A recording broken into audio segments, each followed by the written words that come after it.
Hi guys, I gave you a copy of the process of design notes. So what you're going to do is you're going to watch this video, and as you're watching, questions are going to pop up about the process of design, and you are going to answer them based on either the notes you have in front of you or the lecture that I'm currently going through. You have to watch the whole lecture in order to answer all the questions. You are not able to skip through. And then once you've completed this, Edpuzzle will let me know. And that is how I will grade this assignment. So you do not have to write anything down unless you want to add anything to the notes that I gave you. But this is in place of me lecturing in class. It's going to be done as your homework. So let me get my screen shared with you. All right. So the process of design. So this is the topic that we covered today in class. You did the reading and worked on gathering some information from that. So here are our learning outcomes. You should be able to summarize the phases of interior design process as effective practice used to evaluate residential and non-residential interiors. You should be able to differentiate between the contract and financial elements for developing an interior design project. And you should be able to use effective design practices to differentiate individual, so the client, and the business needs, so your personal needs, goals, and resources, and creating design plans for residential housing and furnishings or for commercial designs.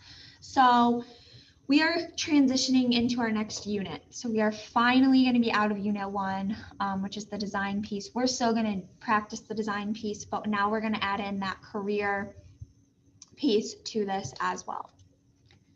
So what is the design process? So it's the different phases that every designer uses to complete a project. So there's specific phases and steps that you must follow as a designer.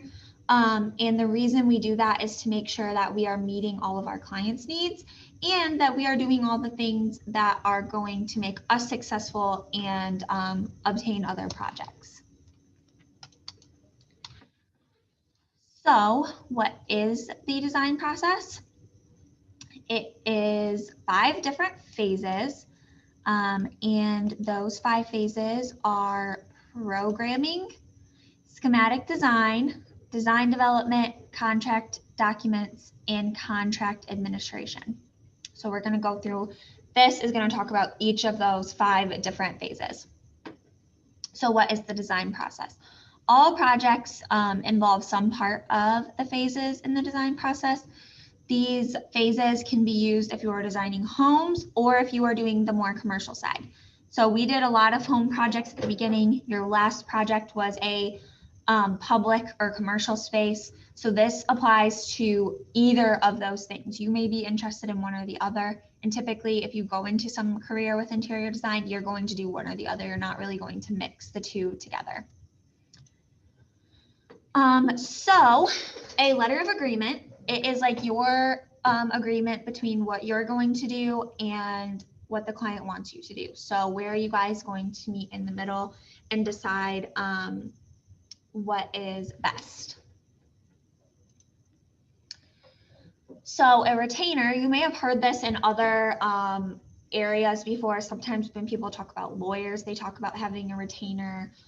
You can have a retainer for a medical practice. So it's an upfront fee that somebody pays you, and then you kind of are at their service in whatever field you're in for a certain period of time. So they might pay you a certain amount up front, and that includes your drawings and all of your ideas up until the actual design. And then once you actually design the space, they would pay you a different fee. But this is kind of the upfront payment for the work that you do before actually getting to design the space. So having that letter of agreement and the retainer protect you as the designer, so you know that you're getting paid with the retainer, and they protect the client knowing that you have to meet their needs, which is what you talk about in the agreement. Okay, so our first phase is programming.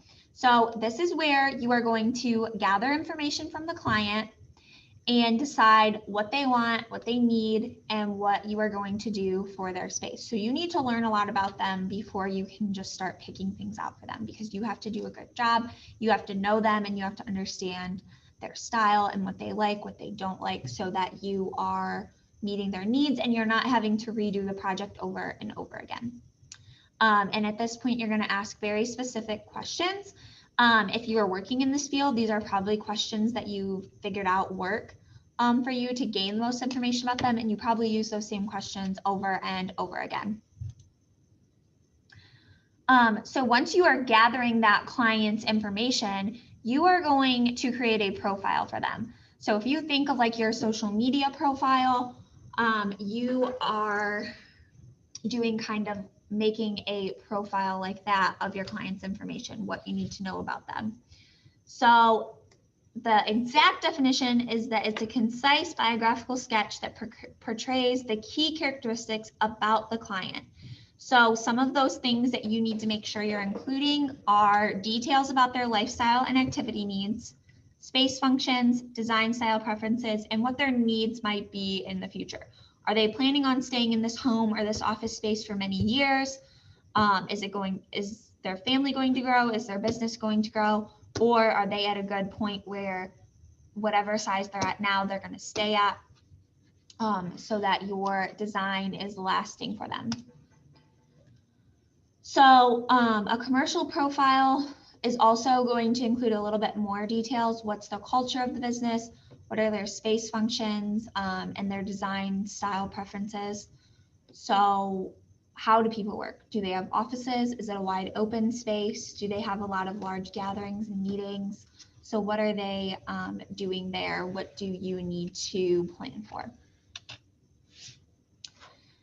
So a couple kind of vocab things here. We have an adjacency matrix, which shows the relationships of the rooms. What do they want next to each other? And then a criteria matrix is shows you kind of the impact of their needs. So if you're doing an office space, do they need a quiet meeting room? But is it close to a wide open space where there's a lot of loud noises? Do you need to add soundproofing or something to that space? Or is there an area that needs a certain amount of privacy? So thinking about what rooms are next to each other and what needs go along with those rooms. So other details depend on the size of the project. So how complex is the project? Is it simply somebody's living room, or is it an entire office building? So knowing what you're getting yourself into and how much these people want you to do. Another thing that you need to be aware of once you enter this space are different codes or rules that the building or the space has. As an interior designer, you might be designing a space that is rented and not owned by the business owner or the homeowner or the client. They might just be renting the space. And then you also have to, of course, follow all the state and local rules and regulations, which are called codes. Next part, knowing their lifestyle and function. We talked about this a little bit before when we talked about space planning. So what are they going to be doing in the home? How many kids do they have? Do they have any kids? Do they have pets? What are they going to be using the space for? And then how do they think of their home? Are they people who are only there during the week to sleep and eat and they're gone at all other times? Are they people who have lots of social gatherings in their homes? Do they have a lot of people over? Do their kids have a lot of people over? What are their, how do they view their home? And then you want to consider how much space for activities that they need. How much space should you leave open? How much space should you fill? So you want to make sure that you include storage for their different needs. Again, these are things that we talked a lot about when we talked about space planning, but now is where we're going to talk about actually asking these questions and seeing what maybe they already have. So taking inventory of the home owners or the clients and seeing who uses what closet. Do they need more organization? Do they need somewhere else to store their things? And then, of course, their design preferences. So what style do they like? Are they going to be happy with? You want to make sure here that you have super good communication because you don't want to design something the client hates, because you want to get paid, you want to get referred to other people. So making sure you know their likes and their dislikes. This is where good communication is super important. You need to be able to ask, and you also need to be able to understand if they don't like something that maybe you really like, because remember, this is not your space. So some things that are good and lead to successful design plans are things that surround the client's living space, the way the space makes the client feel, the color scheme or preference of the client, new or existing furniture the client wants to keep. Maybe they want you to completely redo their living room, but you have to keep their sofa and chairs. And again, what is their style? Having them show you examples of things they like, or maybe they have a favorite outfit that's their favorite color. Looking at that outfit and saying, okay, their favorite color is green. Is that the color you want in your house since you like green so much? So coming up with those types of questions to get to know the client as much as possible. And then future needs, again, so oftentimes their goals for the space might change. A lot of people buy one house and live there for a very long time. All right, and then we have assessing the environment. So looking at some specific details when you're looking at their home. Where are the functional areas located? How many rooms are there? How are they arranged? What's their storage looking like? Backgrounds, furnishings that they don't want you to get rid of. What's the energy feel like? Another thing is the actual efficiency energy. So thinking of it from a green standpoint, traffic patterns, health and safety. All right. So then we have to kind of figure out, what is our budget? I know what my client wants. I've started to think of some ideas, but before I think too far about my ideas, how much money do I have to work with here? And this is where this can be one of the hardest things for not only an actual interior designer, but if you are designing a space for yourself in your own home, how much money truly do I want to spend on this space? And you also have to think about your fees and your how much you are getting paid to do these different things. So how much experience you have is going to determine how much you can charge. And then you need to decide, how are you going to charge? Are you going to have a fixed or flat fee? So picking one price and saying, that's it. I am going to charge you this price no matter how much time it takes. Are you going to charge by the hour? Are you going to charge the cost that it took to design the space plus another fee? Are you going to do a retail fee, which would be like a retail design company, however much they charge? Or are you going to charge per square foot of the space? This is something that you would need to research and decide how you want to do if you were on your own. If you work for an interior design company, they're obviously going to do this for you and decide how much you have to charge. But if you are doing this on your own, you need to look at these things and decide what's going to be the best for you. I'll give you an example. My mom is an interior designer and she works for a commercial company, so she gets paid a salary. But on her own time, she does residential spaces and she charges hourly fees. So however much time she spends working on the project is what her clients are charged. So you can kind of see what works best for you. If she was doing that as her full-time job, that might not be the best way to do it for her. So you have to think about how much time you're spending and how much money you think these projects would be worth. All right, preliminary budget. So this is where the client's money comes into place. How much do you want to spend? What are your expectations for your money? Are we going to spend all the money on flooring and walls, or are we spending it on the furniture and those design pieces as well?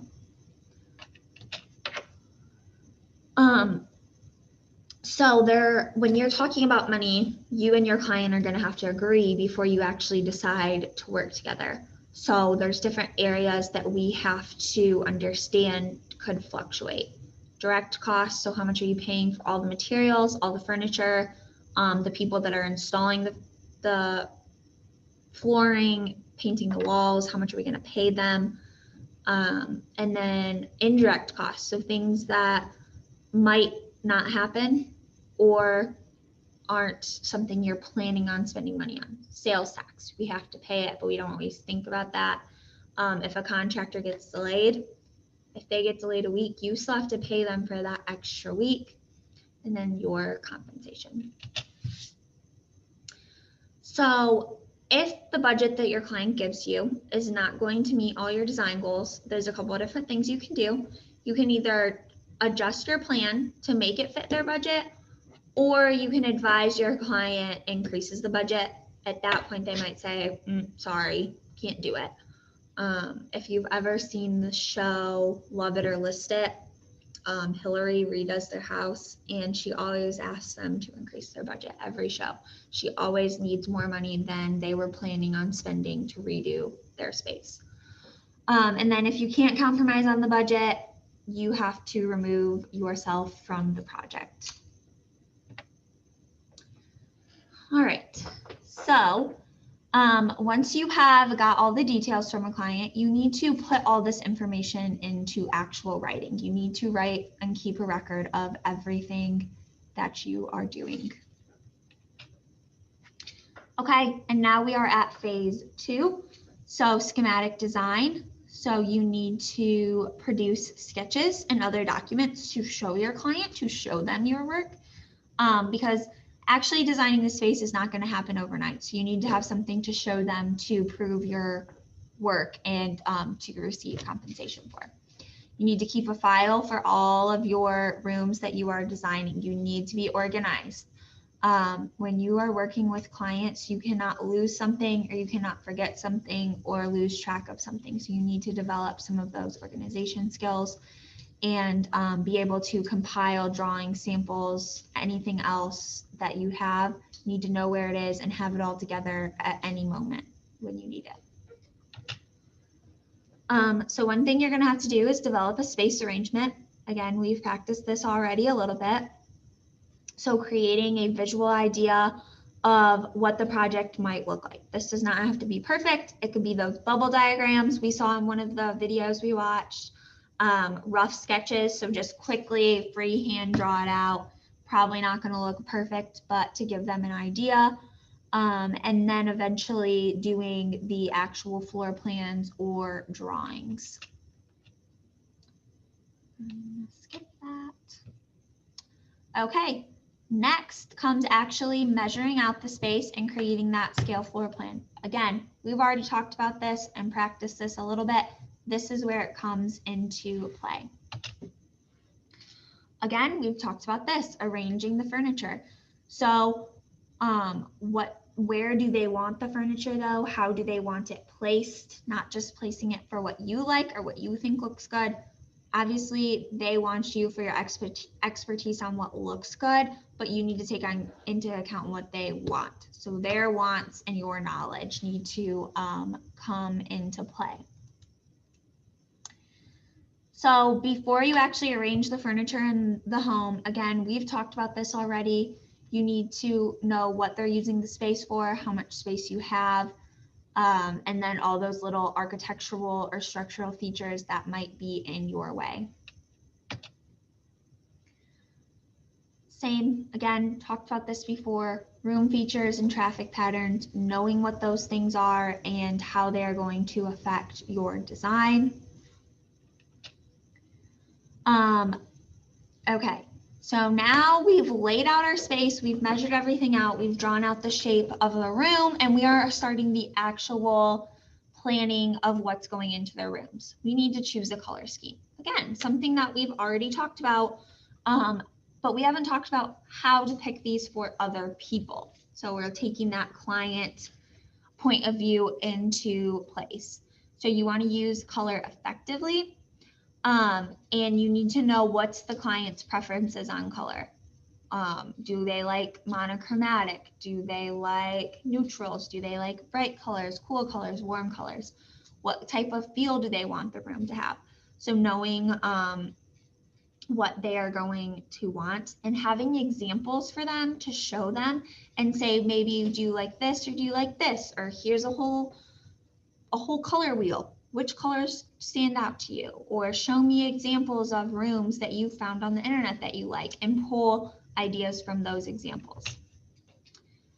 Same thing here when you're selecting finishes, furniture, lighting, accessories.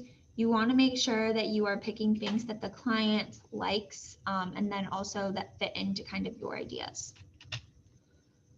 All right, phase 3. Here is where you are actually starting to put the design together. You've collected lots and lots of little pieces. We are going to combine those things and start to develop the actual design. This is where our final drawing of what the room is going to look like should appear. And the specific details on what color scheme we're using, which furniture we plan on using, or which type of furniture we're planning on using. We have a pretty good idea of what we are actually going to put in that space. So during this phase, you should have all the details worked out. So what work needs to be done in the room before you can put all your decorations and furniture in, and all of your plans that you've done so far should meet those codes and different guidelines.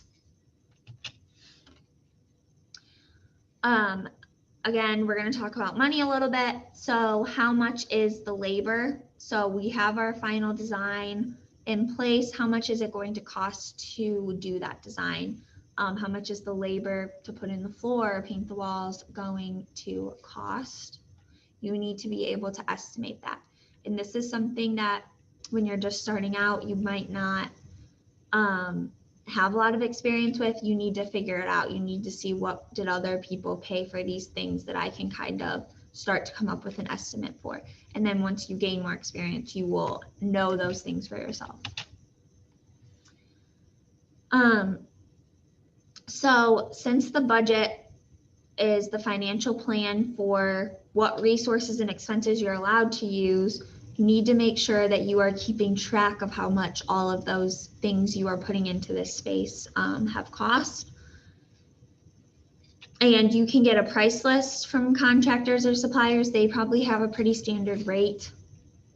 And then keeping track, of course, of all the other things that you have purchased or plan on purchasing. So here are some things that the price list will include.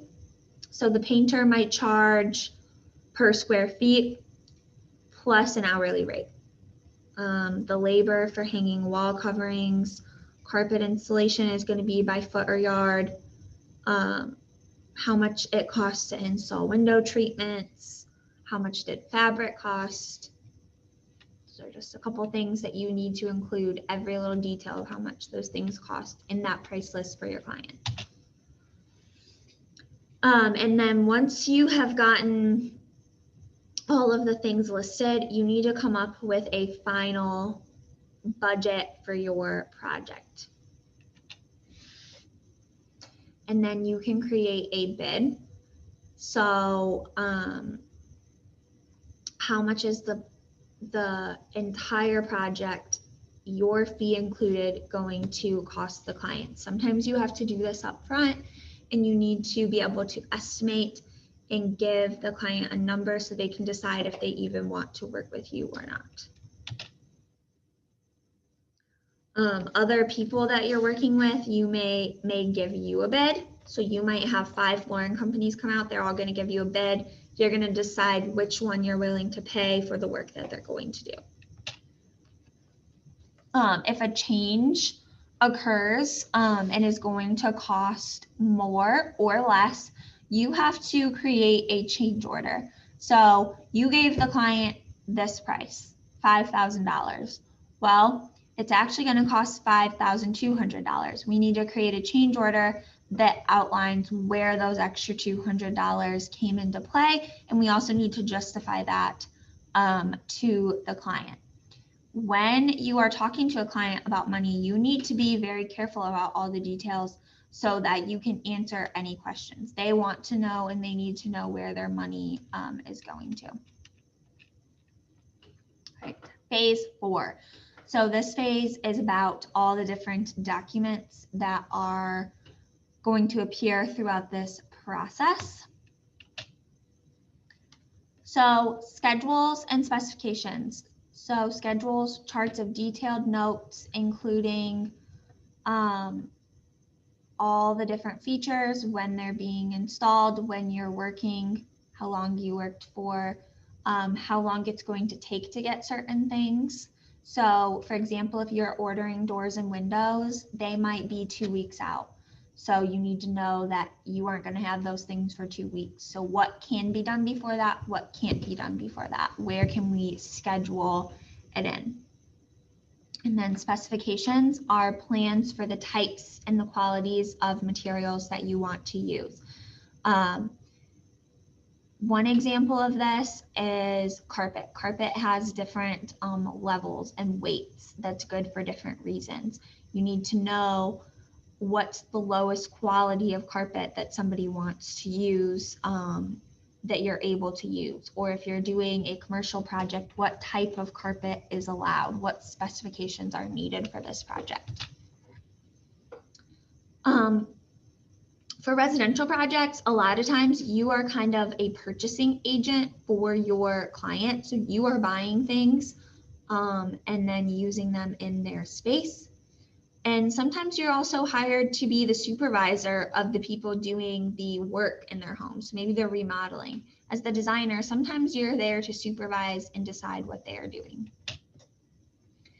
In a commercial project, you may have to be a part of the bidding process. So for commercial projects, a lot of times they really are focused on getting the best price. You might be in charge of that bidding process and seeing who's going to give us the best price for the best quality, and deciding, being involved in that decision-making process with the client.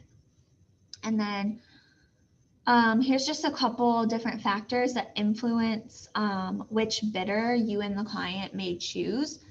This is looking at it from the client side. They want the lowest cost, the most quality work, and what they end up usually settling for is going to be a middle cost with a good reputation.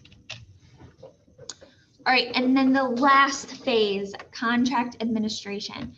So you are finishing up the project and putting everything into place. So construction is obviously done first, then we've ordered furniture, installed furniture, put together all the furnishings and decorations, and used all of the equipment we needed. And we've coordinated the work for the different contractors. So one thing that is used is a critical path schedule. So this is all of the tasks that are going to be done throughout the project, how much time they should take, when they start and when they end. This is an example, not the best example because it's a little bit hard to see on your notes, so you might be able to see it better now on your screen, but they have the tasks here and then the littler tasks that go within that. So first thing is to define the mission. How are we going to define the mission? We're going to review past performance, review internal and external scans, and read the mission statement. Once we've completed that task, we're going to move on to the next task and all the steps that it takes to complete that. So as the designer of the space, you are looking for quality, and you need to control that quality. If somebody is coming in to paint the walls, they do a really crappy job, you need to be able to talk to them and negotiate with them what they're going to do to fix it, or how you're going to get a refund so you can find a new painter for your space. So you need to be on top of quality because you are doing this for somebody else and you want to give them the best. And by building good relationships, you are going to be better at that quality control. A lot of times as a designer, you have contractors or subcontractors that you repeatedly work with, and you repeatedly work with them because they do a good job. So you want to kind of create your own little group of people that you can continuously go to because you're helping each other out. And you're doing a great service to your clients because they're getting quality work. So it's super important for you to build good relationships with everybody that you work with. You are often, again, I've said this a couple times throughout this, you are often that middleman between the client and all of these other people that they're working with. So here are a couple project completion activities. So completing paperwork, construction being completed, installation being completed of furniture and anything else that's going in the space, submitting bills to different people, and then a final client walkthrough. So walking through them with the space once it's done, making a list of anything they're unsure of, or anything that you see that might potentially need fixed. And then a couple more. So if something's damaged or missing, creating a punch list. So this is the list you're going to make of things that specifically need to be fixed before the client is satisfied, fixing those things, and then once those things are fixed, initiating the final payments to everyone. So another thing that goes along with this is managing your overall project and your time. So trying to stick to the time schedule, the cost, and the quality. Constantly remembering those three things: time, cost, and quality, and staying on top of them. And sometimes it's not your time that you're managing, it's other people's time, such as who's installing or doing different things or delivering different things. So being on top of when those things are going to get done. And again, building those relationships so maybe you can have those hard conversations of you need to get this or that done. And then some other tasks, again, making sure that what you are buying or putting into the space is the proper quality. Reviewing invoices and bills to make sure everything is matching up with your records and what you agreed upon in the beginning. And then again, supervising to make sure that the project is not going to take more time than you initially agreed upon. Okay, and then just a little bit of a recap. So as an interior designer, you use the design process to carry out an orderly and organized project. Okay, and then again, we have our 5 different phases of the design process. And some of these are going to intertwine a little bit, but this is the general order to kind of keep you on track. So during programming, we're gathering information, evaluating what they want and need. During the schematic design, we're starting with our basic elements and principles and what we know as our foundations as designers, and then seeing how they can be applied. And then after we decide our clients like our general ideas, we start to design the actual space. We're making purchases, getting bids, and deciding who's going to work on this project. Okay, and that is where we are going to stop for this lecture. So you should have answered the review questions throughout this video and followed along with your notes to complete this assignment.